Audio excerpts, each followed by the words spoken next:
Okay, we're out here in West Palm Beach, PGA right now on RTU 8008, and we're doing a leak search. And at the very moment, we are at 475 psi right now with dry nitrogen in the system. Last week on the installation of the 8100, I installed this 8100, and during the configuration process and the commissioning of this controller, as well as startup, circuit number 1 did not engage. It will engage on the actual output, but the contactor will never pull in. So the actual safety was open on the low side, and it was completely flat. So normally when it's flat, you have a bad leak somewhere that would actually show up once you're probably at 100 psi or 50 psi at most. Because again, if you have a system that's completely flat, normally you'll have a leak real quick once you start putting nitrogen in. Again, we're at 475 psi.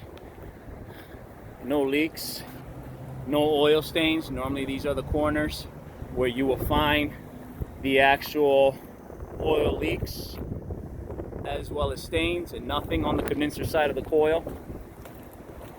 And then we'll go into the evaporator coil. It is circuit number 1. Again, I've passed my hands all over, pushed insulation back to see if there was anything that's oily. My hands are always dry. Nothing here. I just have to put my hands in here to check. Nice and dry.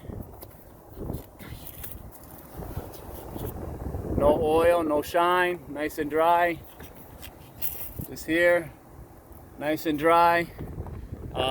Here you would actually see oil all over the place if it was actually around here. It's not coming from the compressor terminal. Sometimes you can get leaks here, but nothing coming there. Coming out of there. Nice and dry. This is circuit. Here we go, circuit number 1. One up here. And just checking around, moving the pipe.